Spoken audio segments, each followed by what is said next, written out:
రాజు ఏమో ఆయన ఇష్టాలు రుద్దింది, మళ్ళీ మీ నాన్నేమో నాకు అది ఇష్టం లేదు ఇది ఇష్టం అని మొత్తం చూస్తే నువ్వు వాళ్ళిద్దరి మధ్యలో నలిగిపోయి నీ ఇష్టం ఏందో మర్చిపోయి బతుకుతున్నట్టు అనిపించింది. నీకంటూ ఒక ఇష్టం ఇష్టం అనేది ఉండద్దా?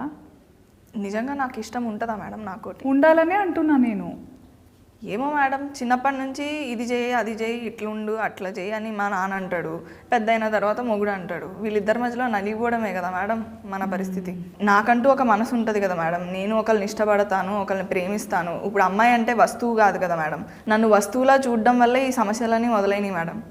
టు థింక్ ఆఫ్ ఇట్, ఇప్పుడు చాలా ఇళ్లల్లో జరిగేది ఇదే, కానీ ఇప్పుడు మారుతుంది. మళ్ళీ నువ్వేమన్నా అంటే సిటీ లైఫ్ అట్లా ఊర్ల ప్రేమలు ఇట్లనే ఉంటాయి అని అంటున్నావు, కానీ నువ్వు చెప్పేది కూడా ఆలోచిస్తుంటే మీ ఇంట్లో మీ నాన్న కూడా నీ మంచి కోసమే చెప్పిండని అనిపిస్తుంది, మరి కాదా? మా రాజుగారిది ప్రేమ మేడం, మా నాన్నది ఆయన మాట వినాలనే పంతం. ఇప్పుడు నువ్వు రాజుని ఎందుకు ఇష్టపడ్డావు? ఇట్లా కాళ్ళు ఒత్తుతాడు, చాలా ప్రేమగా చూడు ఎట్లా చూస్తున్నావు నువ్వు. ఏమనుకోరు అంటే ఒక మాట చెప్తా, ఇట్లనే కాళ్ళు ఒత్తుతారు స్టార్టింగ్, పడ్డాక పీక నొక్కుతారు. నొక్కిండా లేదా? రాజు నన్ను తిట్టాడు, కొట్టాడు, గొడవలు పడ్డాడని కొన్ని సందర్భాల్లో నేను బాధపడ్డాను మేడం. కానీ దాని వెనకాల వాడి ప్రేమ, నేను ఎక్కడ దూరం అయిపోతాను అనే బాధే నాకు కనిపించింది. కానీ ఇట్లా నువ్వు ఇంకొకళ్ళ బైక్ ఎక్కితే నిన్ను బరిగతో కొట్టిండు కదా, మరి అది ప్రేమనా? అందులో మళ్ళీ చున్నీ లేకుండా పోతే ఖాళీలో కొడతా అన్నాడు. అంటే మరి నువ్వు అన్నావా, నువ్వు లుంగి లేకుండా నువ్వు లుంగితో వస్తే నిన్ను కొడతాను అన్నావా నువ్వు? ఇప్పుడు నేను రాజుని కొట్టిన సందర్భాలు ఉన్నాయి. ఇప్పుడు మీరున్నారు కదా మేడం, మీ ఆయనతో మీరు ఎప్పుడు గొడవలు పడలేదా, కొట్టుకోలేదా?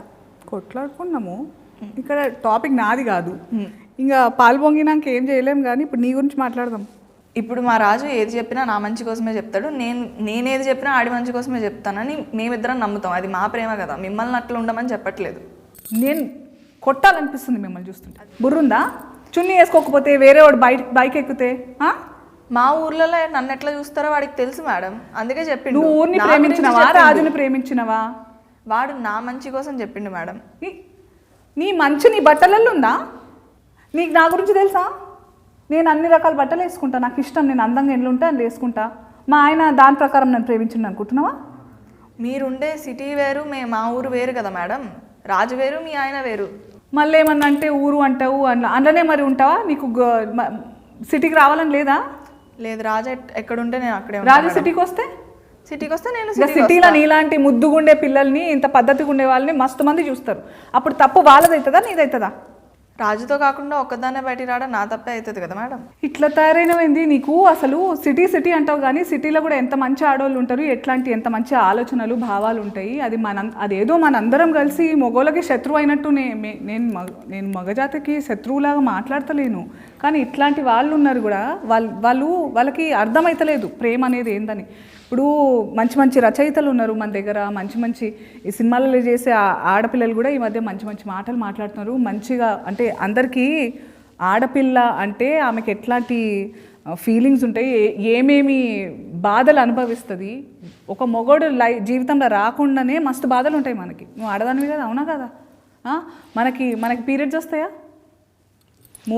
దానివల్ల ముందు తర్వాత ఎంత మనకు అర్థం కాకుండా ఏమేమో అవుతుంటుంది మనకు మనసులో, తిండి విషయంలో కానీ, ఆలోచన విషయంలో కానీ, బట్టల విషయంలో కానీ, వాతావరణం విషయం కానీ అన్ని ఎఫెక్ట్ అవుతుంటాయి మనకి. ఇప్పుడు మనం పడే బాధలు మనం పడతాం మేడం, వాళ్ళకుంటాయి. వాళ్ళకి ఏముంటాయి రా అబ్బాయి? ఇప్పుడు చదువుకోలేదని, చున్నీ వేసుకోలేదు, నా పోరి చున్నీ వేసుకోలేదు అనే బాధ, అదొక బాధ. మనకుంటాయి వాళ్ళకుంటాయి. ఇప్పుడు చదువుకోవాలని, సంపాదించాలని, కుటుంబాన్ని చూసుకోవాలని, ఏం సాధించకపోతే మగోన్లా కూడా చూడరు, ప్రేమించిన అమ్మాయిని పెళ్లి చేసుకోలేరు. ఇట్లా వాళ్ళకుండే సమస్యలు వాళ్ళకుంటాయి, మనకుంటాయి. ఆ బాధలకి ఇవన్నీ బాధలు మనకుంటూ ఇంకా ఈ బాధలు కూడా ఉంటున్నాయి కదా రాంబాయ్. వాళ్ళకి మొన్న ఒక పిల్ల మంచిగా అడిగింది, ఈ పీరియడ్స్ అనేవి మొగలకు కూడా రావాలి అని. అట్లా కాదు మేడం, ఇప్పుడు మనకుండే బాధలు మనకుంటాయి, వాళ్ళకుండే బాధలు వాళ్ళకుంటాయి.